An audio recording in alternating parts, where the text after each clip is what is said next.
ನಮಸ್ತೆ ಅಮ್ಮ.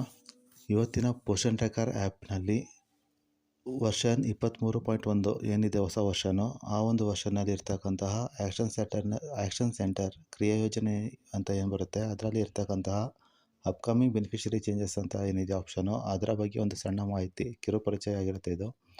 ಸೊ ಏನಪ್ಪ ಅಂತ ಅಂದರೆ, ಈ ಒಂದು ಆಪ್ಷನ್ನಲ್ಲಿ ನಮಗೆ ಸಿಗ್ತಕ್ಕಂಥದ್ದು 3 ಆಪ್ಷನ್ ಸಿಗ್ತದೆ. ಮೊದಲನೇದು, ಗರ್ಭಿಣಿ ತಾಯಂದಿರು, ಡೆಲಿವರಿ ಆದಂತಹ ಗರ್ಭಿಣಿ ತಾಯಂದಿರು ಯಾರಿರ್ತಾರೆ ಅಂಥ ಫಲಾನುಭವಿಗಳನ್ನ ಯಾವ ರೀತಿ ಮೈರೇಟ್ ಮಾಡಬೇಕು ಬಾಣಂತಿಗೆ ಅಂತಕ್ಕಂಥದ್ದೊಂದು. ನಂತರ ಯಾವ ಡೇಟಿನೊಳಗೆ ಮೈರೇಟ್ ಮಾಡಬೇಕು ಅಂತಕ್ಕಂಥದ್ದೊಂದು. ನಂತರ ಇನ್ಯಾಕ್ಟಿವ್ ಆದಂತಹ ಫಲಾನುಭವಿಗಳನ್ನ ಯಾವ ರೀತಿ ಚೆಕ್ ಮಾಡಬೇಕು ಅಂತಕ್ಕಂಥದ್ದೊಂದು. ನಂತರ ಕ್ಯಾಟಗರಿ ಚೇಂಜ್ 0 to 6 ಇಂದ 6 to 3ಗೆ ಅಥವಾ 6 to 3 ಇಂದ 3 to 6 ಜಂಪ್ ಆದಂಥ ಫಲಾನುಭವಿಗಳು ಯಾರಿದ್ದಾರೆ ಅಂಥವರ ಮಾಹಿತಿನ ಯಾವ ರೀತಿ ನೋಡಬೇಕು ಅಂತಕ್ಕಂಥ ಒಂದು ಸಣ್ಣ ಮಾಹಿತಿ ಆಗಿರುತ್ತೆ ಇದು.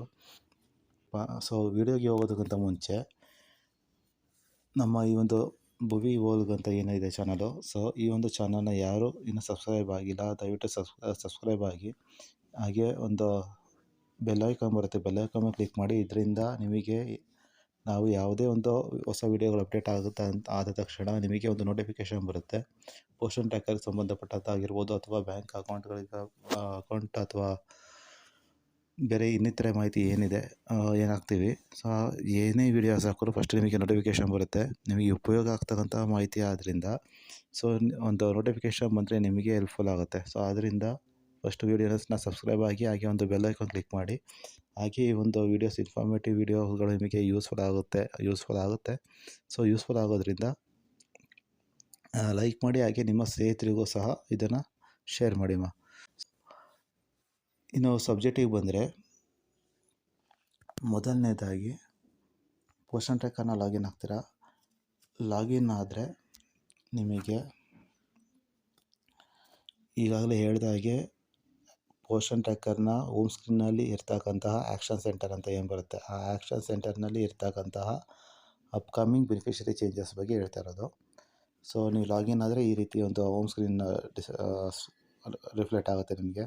ಇದರಲ್ಲಿ ಆ್ಯಕ್ಷನ್ ಸೆಂಟರ್ ಅಂತ ಒಂದು ಆಪ್ಷನ್ ಬರುತ್ತೆ. ಈ ಆ್ಯಕ್ಷನ್ ಸೆಂಟರ್ನಲ್ಲಿ ಇಲ್ಲಿ ಕಾಣ್ತಾ ಇದ್ದೀರಾ ನೀವು, ಅಪ್ಕಮಿಂಗ್ ಬೆನಿಫಿಷರಿ ಚೇಂಜಸ್ ಅಂತ. ಓಕೆ, ಸೊ ಈ ಅಪ್ಕಮಿಂಗ್ ಬೆನಿಫಿಷರಿ ಚೇಂಜಸ್ ಅಂತ ಏನಿದೆ ಇಲ್ಲಿ, ಈ ಒಂದು ಆಪ್ಷನ್ ಬಗ್ಗೆ ನಾನೀಗ ಮಾಹಿತಿ ಕೊಡ್ತಾ ಇರ್ತಕ್ಕಂಥದ್ದು. ಸೊ ಇಲ್ಲಿ ಕ್ಲಿಕ್ ಮಾಡಿದ್ರೆ ನೀವು ಅಬ್ಸರ್ವ್ ಮಾಡ್ಬೋದು, ಇಲ್ಲಿ 3 ಆಪ್ಷನ್ ಬರುತ್ತೆ ನಿಮಗೆ. ಒಂದು ಎಕ್ಸ್ಪೆಕ್ಟೆಡ್ ಡೆಲಿವರಿ ಅಂತ ಒಂದು, ಇನ್ಯಾಕ್ಟಿವ್ ಅಂತ ಒಂದು, ಅಂತ ಕ್ಯಾಟಗರಿ ಚೇಂಜ್ ಅಂತ ಒಂದು, ಒಟ್ಟು 3 ಆಪ್ಷನ್ ಬರುತ್ತೆ ನಿಮಗೆ. ಸೊ ಇದರಲ್ಲಿ ಮೊದಲನೇ ಆಪ್ಷನ್ ಏನಿದೆ, ಎಕ್ಸ್ಪೆಕ್ಟೆಡ್ ಡೆಲಿವರಿ ಅಂತ, ಈ ಒಂದು ಮೊದಲನೇ ಆಪ್ಷನ್ ಏನಿದೆ ಎಕ್ಸ್ಪೆಕ್ಟೆಡ್ ಡೆಲಿವರಿ ಅಂತ, ಇದರಲ್ಲಿ ನೀವು ಇಲ್ಲಿ ನೋಟ್ ಆಪ್ಷನ್ ನೋಡ್ಬೋದು. Expected delivery EDD has arrived for the following beneficiaries. Migrate the beneficiary to the lactating mother category if the beneficiary gave birth successfully ಅಂತ ಇದೆ. ಅಂದರೆ ಇಲ್ಲಿ ಕೆಳಗಡೆ ಲಿಸ್ಟ್ನಲ್ಲಿ ಕಾಣ್ತಕ್ಕಂಥ ಫಲಾನುಭವಿಗಳು ಯಾರಿದ್ದಾರೆ, ಇವೆಲ್ಲ ಬೆನಿಫಿಷರೀಸು EDD ಡೇಟ್ ಅಥವಾ ಡೆಲಿವರಿ ಆಗಿದೆ ಅಂತ ಅಂದರೆ, ಸಕ್ಸಸ್ಫುಲಿ ಆಗಿ ಡೆಲಿವರಿ ಆಗಿದೆ, ಮಗು ಜೀವಂತವಾಗಿದೆ ಅಂತ ಆದರೆ, ಈ ಎಲ್ಲ ಬೆನಿಫಿಷರೀಸನ್ನ ಬಾಣಂತಿಗೆ, ಯಾವೆಲ್ಲ ಬೆನಿಫಿಷರೀಸ್ಗೆ ಡೆಲಿವರಿ ಆಗಿದೆ ಅಂಥ ಬೆನಿಫಿಷರೀಸನ್ನ ಬಾಣಂತಿಗೆ ಮೈರೇಟ್ ಮಾಡಿ ಅಂತ ಕೇಳ್ತಾ ಇದೆ ನೋಟ್ನಲ್ಲಿ. ಓಕೆ, ಸೊ ಅಲ್ಲಿ ನೀವೇನು ಮಾಡಬೇಕು ಅಂತ ಅಂದರೆ, ಈಗ ಎಕ್ಸಾಂಪಲ್ ಇಲ್ಲಿ ರಂಜುಶ್ರೀ ಆರ್ ಅಂತ ಒಂದು ಬೆನಿಫಿಷರಿ ಇದೆ ಇಲ್ಲಿ. ಸೊ ಈ ಒಂದು ಬೆನಿಫಿಷರಿಗೆ EDD ಡೇಟ್ ಬಂದು ಫೆಬ್ರವರಿ 27 ಕಾಣ್ತಾ ಇದೆಯಾ. EDD ಡೇಟ್ ಬಂದು ಫೆಬ್ರವರಿ 27 ಹಾಗೆ ಇಲ್ಲಿ ಕೆಳಗಡೆ ಒಂದು beneficiary will be deactivated on 19th March if migration is not completed before that date ಅಂತ ಇದೆ, ಕಾಣ್ತಾ ಇದೆಯಾ. ಸೊ ಏನಪ್ಪ ಹೇಳ್ತಾ ಇದೆ ಅಂತ ಅಂದರೆ, ರಂಜುಶ್ರೀ ಆರ್ ಅಂತಕ್ಕಂಥ ಒಂದು ಫಲಾನುಭವಿಗೆ EDD ಡೇಟ್ ಬಂದು 27 ಫೆಬ್ರವರಿ ಆಗಿರುತ್ತೆ. ಹಾಗೆ ಈ ಒಂದು ಪರ್ಟಿಕ್ಯುಲರ್ ಬೆನಿಫಿಷರಿ ಏನಿದೆ, ಆ ಒಂದು ಬೆನಿಫಿಷರಿ 19 ಮಾರ್ಚ್ ಒಳಗಡೆ ನೀವು ಮೈಗ್ರೇಟ್ ಮಾಡಲಿಲ್ಲ, ಬಾಣಂತಿಗೆ ಮೈಗ್ರೇಟ್ ಮಾಡಲಿಲ್ಲ ಅಂತಂದರೆ ಆ ಒಂದು ಬೆನಿಫಿಷರಿ ಡಿಆಕ್ಟಿವ್ ಆಗುತ್ತೆ, ಅಂದರೆ ಡಿಲೀಟ್ ಆಗುತ್ತೆ ಅಂತ ಹೇಳ್ತಾ ಇದೆ. ಆಗ್ಬೋದಾ. ಸೊ ಅಲ್ಲಿ ನೀವೇನು ಮಾಡಬೇಕಾಗುತ್ತೆ, ಈ ಒಂದು ರಂಜುಶ್ರೀ ಆರ್ ಅಂತಕ್ಕಂಥ ಬೆನಿಫಿಷರಿಗೆ EDD ಡೇಟ್ ಏನಿದೆ 27 ಫೆಬ್ರವರಿ ಇದೆ. ಹಾಗೆ ಅದು ಡೆಲಿವರಿ ಆಗಿರುತ್ತೆ. ಓಕೆ, ಸಪೋಸ್ ಇದು ಅಬಾರ್ಷನ್ ಏನಾದರೂ ಆಗಿತ್ತು ಅಂತ ಅಂದರೆ ಅದು ಹೇಳ್ತೀನಿ ಯಾವ ರೀತಿ ಅಂತ. ಮತ್ತು ಅಬಾರ್ಷನ್ ಆಗಿರ್ಬೋದು ಅಥವಾ ಮಿಸ್ಕ್ಯಾರೇಜ್ ಆಗಿರ್ಬೋದು ಅಥವಾ ಚೈಲ್ಡ್ ಸ್ಟಿಲ್ ಬರ್ತ್ ಆಗಿರ್ಬೋದು, ಈ 3 ಆಪ್ಷನ್ಸು ಇರುತ್ತೆ. ಜೊತೆಲಿ ಡೆಲಿವರಿ ಆಪ್ಷನ್ಸು ಸಹ ಇರುತ್ತೆ ನಿಮಗೆ. ಸೊ ಈಗ ಇದರಲ್ಲಿ ರಂಜುಶ್ರೀ ಆರ್ ಅಂತಕ್ಕಂಥ ಬೆನಿಫಿಷರಿಗೆ ಎಕ್ಸಾಂಪಲ್ ಹೇಳ್ತಾ ಇರ್ತಕ್ಕಂಥದ್ದು, ಒಂದು ಸಕ್ಸಸ್ಫುಲಿ ಡೆಲಿವರಿ ಆಯಿತು. ಮೊದಲನೇದಾಗಿ ಯಾವ ರೀತಿ ಬಾಣಂತಿಗೆ ಮೈರೇಟ್ ಮಾಡಬೇಕು ಅಂತಕ್ಕಂಥ ಒಂದು ಆಪ್ಷನ್ ಹೇಳ್ತೀವಿ. ಇಲ್ಲಿ ಮೈರೇಟ್ ಅಂತ ಒಂದು ಆಪ್ಷನ್ ಇದೆಯಲ್ಲ, ಸೊ ಈ ಮೈರೇಟ್ ಆಪ್ಷನ್ ಮೇಲೆ ಕ್ಲಿಕ್ ಮಾಡ್ತೀರಾ. ಮೈರೇಟ್ ಆಪ್ಷನ್ ಮೇಲೆ ಕ್ಲಿಕ್ ಮಾಡಿದ್ರೆ ನೋಡ್ಬೋದು ನೀವು ಇಲ್ಲಿ ಯಾವಾಗ ಈ ಹಿಂದೆ 22.9 ಮತ್ತು ಅದಕ್ಕಿಂತ ಹಿಂದಿನ ವರ್ಷನಲ್ಲಿ ಯಾವ ರೀತಿ ಗರ್ಭಿಣಿ ತಾಯಿಯಿಂದ ಬಾಣಂತಿಗೆ ಮೈರೇಟ್ ಮಾಡ್ತಾಯಿರಿ, ಸೇಮ್ ಆಪ್ಷನ್ಸ್ ಓಪನ್ ಆಗುತ್ತೆ. ಓಪನ್ ಆದರೆ ನೀವು ಇಲ್ಲಿ ಕಾಣ್ಬೋದು, ಇಲ್ಲಿ ಫಲಾನುಭವಿ ಏಜ್ ಸಿಗುತ್ತೆ, ಮತ್ತು ಪ್ರೆಗ್ನೆನ್ಸಿ ಮಂತ್ ಸಿಗುತ್ತೆ, ಮತ್ತು EDD ಡೇಟು ಸಿಗುತ್ತೆ. ಇಲ್ಲಿ ಅಂದರೆ ಫಲಾನುಭವಿ ಏಜ್ 27 ಇದೆ, ಮತ್ತು ಪ್ರೆಗ್ನೆನ್ಸಿ ಮಂತ್ 9 ಮಂತ್ಸ್ ಇದೆ, ಮತ್ತು EDD ಡೇಟು 27/2/25ನೇ ತಾರೀಕು ಲಾಸ್ಟ್ ಡೆಲಿವರಿ ಡೇಟ್ ಕೊಟ್ಟಿರ್ತಕ್ಕಂಥದ್ದು. ಎಲ್ಲಿ ಪೋಷನ್ ಟ್ರ್ಯಾಕರ್ ಮತ್ತು ಡಾಕ್ಟರ್ ಕಡೆಯಿಂದ. ಓಕೆ, ಸೊ ಈಗ ಈ ತಾಯಿಗೆ ರಂಜುಶ್ರೀ ಆರ್ ಅಂತಕ್ಕಂಥ ತಾಯಿಗೆ ಡೆಲಿವರಿ ಆಗಿದೆ ಅಂತ ಅಂದರೆ ಇಲ್ಲಿ ಡೇಟ್ ಆಫ್ ಡೆಲಿವರಿ ಅಂತ ಸಿಗುತ್ತೆ ನಿಮಗೆ. ಓಕೆ, ಡೇಟ್ ಆಫ್ ಡೆಲಿವರಿ ಅಂತ ಸಿಗುತ್ತೆ. ಸೊ ಈಕೆಯ ಡೆಲಿವರಿ ಡೇಟ್ ಬಂದು 24/2/25 ಇದೆ. ಸೊ ಹಾಕಿರ್ತೀವಿ. EDD ಡೇಟ್ 27ನೇ ತಾರೀಕಿತ್ತು, ಡೆಲಿವರಿ ಆಗಿರೋದು 24ನೇ ತಾರೀಕು ಫೆಬ್ರವರಿಲಾಗಿದೆ. ಅದು ಹಾಸ್ಪಿಟಲ್ ಆಗಿರೋದ್ರಿಂದ ಇನ್ಸ್ಟಿಟ್ಯೂಷನಲ್ ಅಂತ ಹಾಕಿದ್ದೀವಿ. ನಂತರ ಹುಟ್ಟಿರ್ತಕ್ಕಂಥ ಮಗು ಹೆಣ್ಮಗು ಆಗಿರೋದ್ರಿಂದ ಗರ್ಲ್ ಚೈಲ್ಡ್ ಹಾಕಿರ್ತೀವಿ. ನಂತರ ಆಕೆಯ ಮಗುವಿನ ಹುಟ್ಟಿದ ತೂಕ 2700, ನಂತರ ಎತ್ತರ ಒಂದು 40 ಸೆಂಟಿಮೀಟರ್ ಇದೆ. ಸೊ ಹಾಕಿ ಪ್ರೊಸೀಡ್ ಅಂತ ಕೊಡ್ತೀವಿ. ಓಕೆ, ಸೊ ಪ್ರೊಸೀಡ್ ಅಂತ ಕೊಟ್ಟ ತಕ್ಷಣ ನಿಮಗೆ ಈಗ ಇರ್ತಕ್ಕಂತಹ ರಂಜುಶ್ರೀ ಅಂತಕ್ಕಂಥ ಗರ್ಭಿಣಿ ತಾಯಿ ಏನಿತ್ತು ಅದು ಬಾಣಂತಿಗೆ ಮೈರೇಟ್ ಆಗಿದೆ. ಹಾಗೆ ಮೈರೇಟ್ ಆದ ನಂತರ ಆ ಒಂದು ರಂಜುಶ್ರೀನ ತಾಯಿಯ ಮಗು ಏನಿದೆ, ಬಾಣಂತಿ ಮಗು, ಅದರ ಡೀಟೇಲ್ಸ್ ಎಂಟ್ರಿ ಮಾಡಿ ಅಂತ ಕೇಳುತ್ತೆ. ಸೊ ಇಲ್ಲಿ ತುಂಬ ಜನ ಏನು ತಪ್ಪು ಮಾಡ್ತೀರಾ ಅಂತ ಅಂದರೆ, ಜಸ್ಟ್ ಗಂಡು ಮಗು ಆಗಿದ್ದರೆ ಬಾಬು ಅಂತ ಹಾಕ್ತೀರಾ, ಹೆಣ್ಮಗು ಆಗಿದ್ದರೆ ಬೇಬಿ ಅಂತ ಹಾಕಿ ಮುಂದಕ್ಕೆ ಹೊರಟೋಗ್ತೀರಾ. ಬಟ್ ಇಲ್ಲಿ ಏನು ತಪ್ಪಾಗುತ್ತೆ ಗೊತ್ತಾ, ನೀವು ನಾಳೆ ಏನಾದರೂ ಅದು ಮಗುವಿನ ಡೀಟೇಲ್ಸ್ ಹಿಂದೆ ಫ್ಯಾಮಿಲಿ ಸರ್ವೆನಲ್ಲಿ ಹೇಳಿದ್ದೆ, ಈಗಲೂ ಹೇಳ್ತಾ ಇದ್ದೀನಿ. ಸೊ ಫ್ಯಾಮಿಲಿ ಸರ್ವೆ ಎಂಟ್ರಿ ಮಾಡಬೇಕಾದ್ರೆ ಯಾವ ಮಗು ಯಾವ ತಾಯಿಗೆ ಸಂಬಂಧಪಟ್ಟಿದ್ದು ಅಂತ ಗೊತ್ತಾಗೋದಿಲ್ಲ. ಸೊ ಅದರಿಂದ ಏನು ಮಾಡಬೇಕಪ್ಪ ನೀವು ಅಂತ ಅಂದರೆ, ಹೆಣ್ಮಗು ಆಗಿರೋದ್ರಿಂದ ಬೇಬಿ ಅಂತ ಹಾಕ್ತೀವಿ, baby of Ranjushree. Okay, baby of Ranjushree ಅಂತ ಹಾಕಿ ಸೇವ್ ಮಾಡಬೇಕಾಗುತ್ತೆ. ಸೊ ಈ ಥರ ಮಾಡೋದ್ರಿಂದ ನಿಮಗೆ ಯಾವ ಮಗು ಯಾವ ತಾಯಿಗೆ ಸಂಬಂಧಪಟ್ಟಿದ್ದು ಅಂತ ನಿಮಗೆ ಈಸಿಯಾಗಿ ಗೊತ್ತಾಗಿ ರೆಕಾಗ್ನೈಸ್ ಮಾಡ್ಬೋದು. ಓಕೆ, ನಂತರ ನಾವಿಲ್ಲಿ ಹಿಂದೆ ಏನು ಹಾಕಿದ್ವಿ, ಮಗುವಿನ ಆಧಾರ್ ಕಾರ್ಡು ಓಕೆ ಇಲ್ಲ ಎಸ್ ಅಂತ ಹಾಕಿರ್ತೀವಿ. ನಂತರ ತಾಯಿಯ ಆಧಾರ್ ಕಾರ್ಡ್ ಬೇಸಿಸ್ ಮೇಲೆ ತೊಗೊಂಡಿರುತ್ತೆ. ಸೊ ಹಿಂದೆ ಹಾಕಿರ್ತಕ್ಕಂಥ ಡೀಟೇಲ್ಸ್ ಎಲ್ಲ ಫ್ರೀಸ್ ಆಗಿರುತ್ತೆ. ನಂತರ ಇಲ್ಲಿ ಕ್ಯಾಟಗರಿ ಅಂತ ಕೇಳುತ್ತೆ, ಕ್ಯಾಟಗರಿ ಬಂದು ಅದರ್ಸ್ ಅಂತ ಕೊಡ್ತೀವಿ.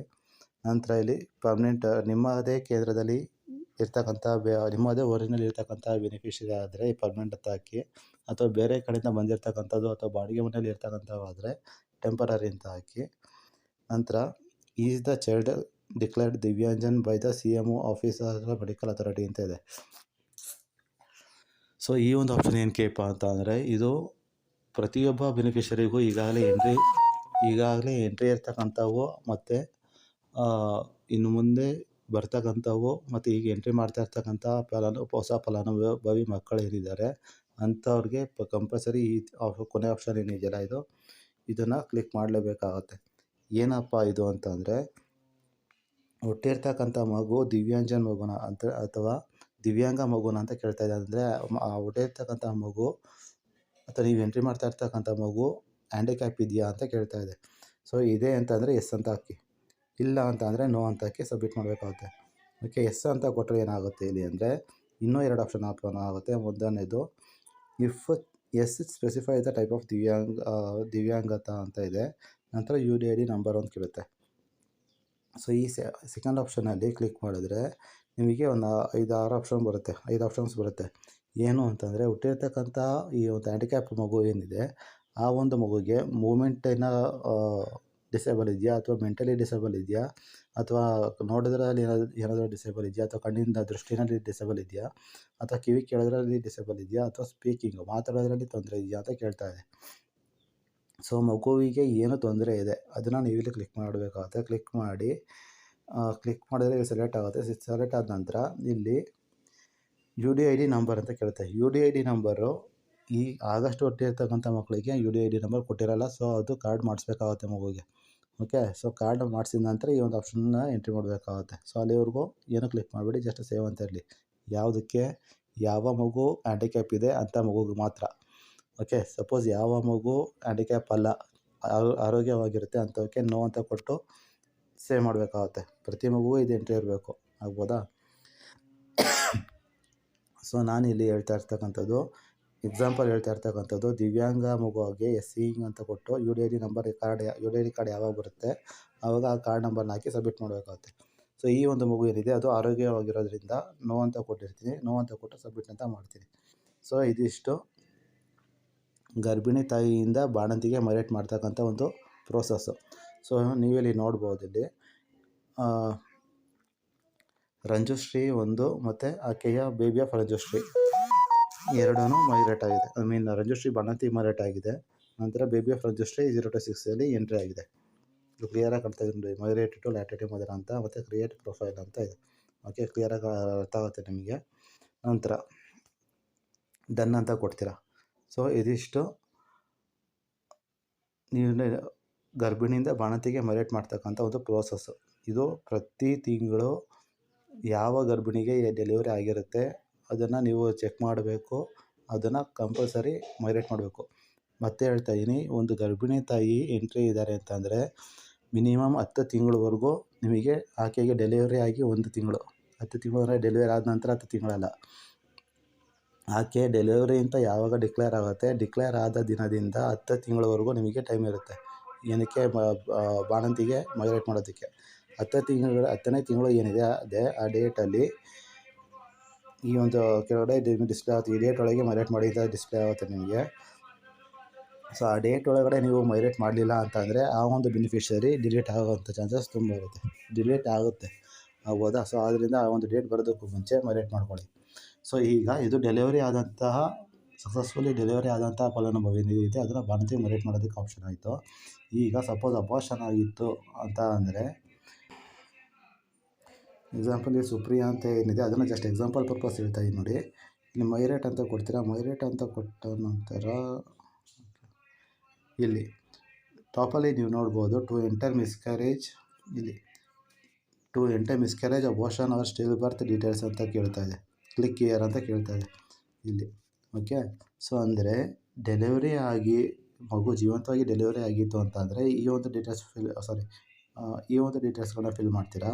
ಸಪೋಸ್ ಇದಾಯಿತು, ಡೆಲಿವರಿ ಆಗೋಂಥ ಟೈಮಲ್ಲಿ ಮಗು ಸ್ಟಿಲ್ ಬರ್ತ್ ಆಯಿತು ಅಂದರೆ ಸತ್ತು ಹುಟ್ಟಿತ್ತು ಅಂತ ಅಂದರೆ, ಅಥವಾ ತಾಯಿಗೆ ಡೆಲಿವರಿ ಆಗೋಕ್ಕೂ ಮುಂಚಿನ ಅಬಾರ್ಷನ್ ಆಯಿತು ಅಥವಾ ಮಿಸ್ಕ್ಯಾರೇಜ್ ಆಯಿತು ಅಂತಂದರೆ ಈ ಒಂದು ಆಪ್ಷನ್ನ ಕ್ಲಿಕ್ ಮಾಡಬೇಕಾಗುತ್ತೆ. ಓಕೆ, ಇಲ್ಲಿ ಕ್ಲಿಕ್ ಹಿಯರ್ ಅಂತ ಇದೆಯಲ್ಲ ಅಲ್ಲಿ ಕ್ಲಿಕ್ ಮಾಡಿದರೆ ನಿಮಗೆ ಈ ರೀತಿ ಒಂದು ಸ್ಕ್ರೀನು ಡಿಸ್ಪ್ಲೇ ಆಗುತ್ತೆ. ಇಲ್ಲಿ ಮಿಸ್ಕ್ಯಾರೇಜ್ ಅಂತ ಏನಿದೆ ಆಪ್ಷನ್, ಮಿಸ್ಕ್ಯಾರೇಜ್ ಆಪ್ಷನ್ ಬಂದ್ಬಿಟ್ಟು spontaneous abortion or unexpected ending of a pregnancy in the first 20 weeks of gestation ಅಂತ ಇದೆ. ಅಂತಂದರೆ ಆಕೆಗೆ ಮೊದಲನೇ ಪ್ರೆಗ್ನೆನ್ಸಿನಲ್ಲಿ ಕಂಟಿನ್ಯೂಸ್ ಆಗಿ ಅಬಾರ್ಷನ್ ಆಗ್ತಾಯಿದ್ರೆ ಅಥವಾ ಮೊದಲನೇ 20 ವಾರದ ಒಳಗಡೆ ಅಬಾರ್ಷನ್ ಆಗಿತ್ತು ಅಂದರೆ ಫಸ್ಟ್ ಆಪ್ಷನ್ ಕ್ಲಿಕ್ ಮಾಡಬೇಕಾಗುತ್ತೆ. ನಂತರ 20 ವಾರದ ಒಳಗಡೆ ಅಬಾರ್ಷನ್ ಆಯಿತು ಅಂತಂದರೆ ಸೆಕೆಂಡ್ ಆಪ್ಷನ್ ಕ್ಲಿಕ್ ಮಾಡಬೇಕಾಗುತ್ತೆ. ಥರ್ಡ್ ಆಪ್ಷನ್ ಬಂದ್ಬಿಟ್ಟು 20 ವಾರಗಳ ನಂತರ ಆಕೆ ಗರ್ಭಿಣಿ ಅಂತ ಯಾವಾಗ ಡಿಕ್ಲೇರ್ ಆಗುತ್ತೆ ಆವಾಗ 20 ವಾರದ ನಂತರ ಅಬಾರ್ಷನ್ ಆಯಿತು ಅಂದರೆ ಥರ್ಡ್ ಆಪ್ಷನು. ಮಗು ಸತ್ತು ಹುಟ್ಟಿದರೆ ಫೋರ್ತ್ ಆಪ್ಷನ್ ಕ್ಲಿಕ್ ಮಾಡಬೇಕಾಗುತ್ತೆ. ಕ್ಲಿಯರ್ ಇದು? ಸೊ ಕ್ಲಿಕ್ ಇಲ್ಲಿ ಆಪ್ಷನ್ ಏನಿದೆ ಅಲ್ಲಿ ಇದ್ರ ಮೇಲೆ ಕ್ಲಿಕ್ ಮಾಡಿದ್ರೆ ಅದು ಕ್ಲಿಕ್ ಆಗುತ್ತೆ. ಕ್ಲಿಕ್ ಆಗಿ ಡೇಟ್ ಆಫ್ ಮಿಸ್ಕ್ಯಾರೇಜ್ ಅಂತ ಬರುತ್ತೆ. ಮಿಸ್ಕ್ಯಾರೇಜ್ ಕೊಟ್ಟಿದ್ರೆ ಮಿಸ್ಕ್ಯಾರೇಜ್ ಬರುತ್ತೆ, ಅಬಾರ್ಷನ್ ಕೊಟ್ಟರೆ ಅಬಾರ್ಷನ್ ಅಂತ ಬರುತ್ತೆ. ಸೊ ಅವ್ರಿಗೆ ಯಾವ ಡೇಟಲ್ಲಿ ಸ್ಟಿಲ್ ಬರ್ತ್ ಆಗಿದೆ ಅಥವಾ ಅಬಾರ್ಷನ್ ಆಗಿದೆ ಮತ್ತು ಮಿಸ್ಕ್ಯಾರೇಜ್ ಆಗಿದೆ ಅಂತ ತಿಳ್ಕೊಂಡು ಆ ಒಂದು ಡೇಟನ್ನು ಇಲ್ಲಿ ಮೆನ್ಷನ್ ಮಾಡಿ ಓಕೆ ಅಂತ ಕೊಟ್ಟರೆ ಸಬ್ಮಿಟ್ ಓಪನ್ ಆಗುತ್ತೆ. ಸಬ್ಮಿಟ್ ಬಾಕ್ಸ್ ಮೇಲೆ ಸಬ್ಮಿಟ್ ಅಂತ ಕೊಟ್ಟರೆ ಸೇವ್ ಆಗುತ್ತೆ. ಸೊ ಅಂದರೆ ಆಕೆ ಬಾಣಂತಿ ಮೈಗ್ರೇಟ್ ಆಗ್ತಾರೆ ಅಂತ 2 to 3 months ಇರ್ತಾವೆ ಡಿಲೀಟ್ ಆಗ್ತಾರೆ. ಸೊ ಆಯಿತಾ, ಇದು ಮಿಸ್ಕ್ಯಾರೇಜ್ ಆಪ್ಷನ್ ಎಂಟ್ರಿ ಮಾಡ್ತಕ್ಕಂಥ ಒಂದು ಆಪ್ಷನ್. ಸೊ ನಂತರ ಈಗ ನಿಮಗೆ ಡೆಲಿವರಿ ಆದಂಥ ಫಲಾನುಭವಿ ಏನಿದೆ ಆ ಒಂದು ಫಲಾನುಭವಿನ ಯಾವ ರೀತಿ ಬಾಣಂತಿ ಮೈಗ್ರೇಟ್ ಮಾಡಬೇಕು ಮತ್ತು ಬಾಣಂತಿ ಮಗುನ ಯಾವ ರೀತಿ ಎಂಟ್ರಿ ಮಾಡಬೇಕು ಅಂತಕ್ಕಂಥ ಒಂದು ಆಪ್ಷನ್ ಆಯಿತು. ನಂತರ ಸಪೋಸ್ ಯಾವುದೇ ಒಂದು ತಾಯಿಗೆ ಅಬೋರ್ಷನ್ ಆಗಿತ್ತು ಅಥವಾ ಮಿಸ್ಕ್ಯಾರೇಜ್ ಆಗಿತ್ತು ಅಥವಾ ಸ್ಟಿಲ್ ಬರ್ತ್ ಆಗಿತ್ತು ಅಂತಂದರೆ ಯಾವ ರೀತಿ ಮೈಗ್ರೇಟ್ ಮಾಡಬೇಕು, ಅಬೋರ್ಷನ್ ಅಂತ ಕೊಟ್ಟು ಯಾವ ರೀತಿ ಮೈಗ್ರೇಟ್ ಮಾಡಬೇಕು ಅಂತ ಒಂದು ಆಪ್ಷನ್, ಒಂದು 2 ಆಪ್ಷನ್ ಆಯಿತು. ಸೊ ಈಗ ಸೆಕೆಂಡ್ ಆಪ್ಷನ್ ಏನಿದೆ ಇದರಲ್ಲಿ ಅಪ್ಕಮಿಂಗ್ ಬೆನಿಫಿಷರಿ ಚೇಂಜಸಲ್ಲಿ ಸೆಕೆಂಡ್ ಆಪ್ಷನ್ ಏನಿದೆ, ಇನ್ಆ್ಯಕ್ಟಿವ್ ಅಂತ ಇದೆ. ಓಕೆ, ಈ ಇನ್ಆ್ಯಕ್ಟಿವ್ ಆಪ್ಷನ್ಸ್ ಏನಕ್ಕೆ ಅಂತ ಹೇಳ್ತೀವಿ ನೋಡಿ. ಇಲ್ಲಿ ಕ್ಲಿಕ್ ಮಾಡಿದ್ರೆ ನಿಮಗೆ ಇಲ್ಲೊಂದಷ್ಟು ಆಪ್ಷನ್ ಬೆನಿಫಿಷರಿ ಲಿಸ್ಟ್ ಬರುತ್ತೆ. ಓಕೆ, ಈ ಒಂದು ಬೆನಿಫಿಷರಿ ಲಿಸ್ಟ್ ಏನಿದೆ ಇಲ್ಲಿ ಮೇಲ್ಗಡೆ ಕ್ಲಿಯರಾಗಿ ಮೆನ್ಷನ್ ಮಾಡಿದ್ದಾರೆ ನೋಡಿ ನೋಟಲ್ಲಿ, following beneficiaries will become inactive within the next 30 days ಅಂತ ಇದೆ. ಅಂದರೆ ಬಾಣಂತಿ ತಾಯಿ ಏನಿದ್ದಾರೆ ಆಕೆ 6 ತಿಂಗಳು ತುಂಬಿ 7ನೇ ತಿಂಗಳಿಗೆ ಯಾವಾಗ ಬೀಳ್ತಾರೆ ಆ ಒಂದು ಡೇಟಲ್ಲಿ ಆಕೆ ಇನ್ಆ್ಯಕ್ಟಿವ್ ಆಗ್ತಾರೆ. ಹೌದಾ? ಹಾಗೆ 6 ವರ್ಷ ತುಂಬಿದಂಥ ಫಲಾನುಭವಿಗಳೇನಿದೆ ಅವು 6 ವರ್ಷ 1 ತಿಂಗಳು ತುಂಬ್ತಿದ್ದಾಗೆ ಇನ್ಆ್ಯಕ್ಟಿವ್ ಆಗ್ತಾರೆ ಅಲ್ವಾ? ಸೊ ಅಂಥ ಫಲಾನುಭವಿಗಳ ಲಿಸ್ಟ್ ಮಾತ್ರ ಇಲ್ಲಿ ಇನ್ಆ್ಯಕ್ಟಿವಲ್ಲಿ ತೋರಿಸ್ತಕ್ಕಂಥದ್ದು. ಎಕ್ಸಾಂಪಲ್ ನೋಡ್ಬೋದು ಇಲ್ಲಿ ಅರ್ಷಿಯಾ ಬಾನು ಅಂತ ಏನಿದೆ, ಈಕೆ ಬಾಣಂತಿ ಇದ್ದಾರೆ. ಎಲ್ಲಿ ಗೊತ್ತಾಗುತ್ತೆ ನಿಮಗೆ ಬಾಣಂತಿ ಅಂತ? ಇಲ್ಲಿ ಪಿಕ್ಚರ್ ಇದೆಯಲ್ಲ, ಈ ಪಿಕ್ಚರ್ಗಳಲ್ಲಿ ಕಾಣುತ್ತೆ ನೋಡಿ. ಓಕೆ, ಅರ್ಷಿಯಾ ಬಾನು ಅಂತ ಏನಿದ್ದಾಳೆ ಆಕೆ 21 ಈ ಒಂದು ಡೇಟಲ್ಲಿ ಇನ್ಆ್ಯಕ್ಟಿವ್ ಆಫ್ಟರ್ ಅಂತ ಇದೆಯಲ್ಲ, ಇನ್ಆ್ಯಕ್ಟಿವ್ ಆಫ್ಟರ್ 12th April ಅಂತ ಇದೆ. ಈ ಒಂದು ಡೇಟಲ್ಲಿ ಇವರೆಲ್ಲ ಇನ್ಆ್ಯಕ್ಟಿವ್ ಆಗ್ತಾರೆ ಅಂತ. ಓಕೆ, ಸೊ ಈ ಒಂದು 12th April ಆದ ನಂತರ ಆಕೆ ನಿಮ್ಮ ಬೆನಿಫಿಷರಿ ಲಿಸ್ಟಲ್ಲಿ ಇರೋದಿಲ್ಲ. ಆಕೆ ಮತ್ತೆ ಹೇಳ್ತಾಯಿದ್ದೀನಿ, ಯಾವುದೋ ಬಾಣಂತಿ 6 ತಿಂಗಳು ತುಂಬಿದಂಥ ಬಾಣಂತಿ ಆಗಿರ್ಬೋದು ಅಥವಾ 6 ವರ್ಷ ತುಂಬಿದಂಥ ಮಗು ಆಗಿರ್ಬೋದು, ನಿಮ್ಮ ಲಿಸ್ಟಲ್ಲಿ ಯಾವಾಗ ಇನ್ಆ್ಯಕ್ಟಿವ್ ಆಗ್ತಾರೆ ಅಂತ ಈ ಬಾಕ್ಸಲ್ಲಿ ಹಾಕಿದ್ದೀರಲ್ಲ, ಇನ್ಆ್ಯಕ್ಟಿವ್ ಆಫ್ಟರ್ ಅಂತ ತೋರಿಸುತ್ತೆ. ಆ ಡೇಟ್ ನಂತರ ಆ ಒಂದು ಫಲಾನುಭವಿ ನಿಮ್ಮ ಲಿಸ್ಟಲ್ಲಿ ಇರೋದಿಲ್ಲ. ನಂತರ ಕೊನೆ ಆಪ್ಷನ್ ಬಂದು ಕ್ಯಾಟಗರಿ ಚೇಂಜ್ ಅಂತ. ಈ ಕ್ಯಾಟಗರಿ ಚೇಂಜಸ್ಸಲ್ಲಿ ಮೇಲೆ ಕ್ಲಿಕ್ ಮಾಡಿದ್ರೆ ನೀವು ಇಲ್ಲಿ ನೋಡ್ಬೋದು, ಇಲ್ಲಿ ಬೆನಿಫಿಷರಿ ಲಿಸ್ಟ್ ಬರ್ತವೆ. ಇಲ್ಲಿ ನೋಟ್ ಆಪ್ಷನಲ್ಲಿ following beneficiaries will move to another category within the next 30 days ಅಂತ ಇದೆ. ಅಂದರೆ ಈ ಕೆಳಗಡೆ ಕಾಣ್ತಕ್ಕಂಥ ಬೆನಿಫಿಷರೀಸ್ ಏನಿದ್ದಾರೆ ಇವು ಮುಂದಿನ 30 ದಿನಗಳ ಒಳಗಡೆ ಬೇರೆ ಕ್ಯಾಟಗರಿಗೆ ಮೈಗ್ರೇಟ್ ಆಗ್ತಾರೆ, ಅಂದರೆ ಚೇಂಜ್ ಆಗ್ತಾರೆ ಅಂತ. ಎಕ್ಸಾಂಪಲ್ ಇಲ್ಲಿ ನಿಧಿ ಅಂತಕ್ಕಂಥ ಒಂದು ಮಗು ಏನಿದೆ 6 ವರ್ಷದಿಂದ 6 ತಿಂಗಳಿಂದ 3 ವರ್ಷದ ಮಗು ಏನಿದೆ 3 ವರ್ಷದಿಂದ 6 ವರ್ಷದ ಕ್ಯಾಟಗರಿಗೆ 29ನೇ ಮಾರ್ಚ್ನೇ ತಾರೀಕಿನಲ್ಲಿ ಮೈಗ್ರೇಟ್ ಆಗುತ್ತೆ ಅಂತ ಇದೆ. ಮತ್ತೆ ಹೇಳ್ತಾ ಇದ್ದೀನಿ ಕೇಳಿ, ಈ ನಿಧಿ ಅಂತಕ್ಕಂಥ ಮಗು ಏನಿದೆ ಇದು ಈಗ ಪ್ರೆಸೆಂಟು 6 ತಿಂಗಳಿಂದ 3 ವರ್ಷದ ಕ್ಯಾಟಗರಿನಲ್ಲಿ ಎಂಟ್ರಿ ಇದೆ. ಅದು 29ನೇ ಮಾರ್ಚಲ್ಲಿ 3 ವರ್ಷದಿಂದ 6 ವರ್ಷದ ಕ್ಯಾಟಗರಿಗೆ ಚೇಂಜ್ ಆಗುತ್ತೆ. 6 to 3 ಇಂದ 3 to 6ಗೆ ಜಂಪ್ ಆಗುತ್ತೆ ಅಂತ ಇದು. ಓಕೆ, ಇದರಲ್ಲಿ ನಿಮಗೆ ಸಿಗ್ತಕ್ಕಂಥ ಫಲಾನುಭವಿಗಳು ಯಾವುದಪ್ಪ ಅಂತಂದರೆ 0 to 6 ಇಂದ 6 to 3ಗೆ ಮತ್ತು 6 to 3 ಇಂದ 3 to 6ಗೆ ಜಂಪ್ ಆಗ್ತಕ್ಕಂಥ ಬೆನಿಫಿಷರೀಸ್ ಮಾತ್ರ ಲಿಸ್ಟಲ್ಲಿ ಸಿಗ್ತಕ್ಕಂಥ ನಿಮಗೆ. ಕೆಲವು ಟೈಮಲ್ಲಿ ಟೀಚರ್ಸ್ ಕಾಲ್ ಮಾಡ್ತಾರೆ, ಸರ್ ಇಂಥ ಒಂದು ಬೆನಿಫಿಷರಿ ಇಂಥ ಕ್ಯಾಟಗರಿಯಲ್ಲಿ ಇತ್ತು ಬಟ್ ಈಗ ಅದು ಕಾಣ್ತಾ ಇಲ್ಲ ಅಂತ. ಏನಾಗಿರುತ್ತೆ ಅಂತಂದರೆ ಒಂದು ಕ್ಯಾಟಗರಿ ಚೇಂಜ್ ಆಗಿರುತ್ತೆ ಅಥವಾ ಇನ್ಆ್ಯಕ್ಟಿವ್ ಆಗಿರುತ್ತೆ.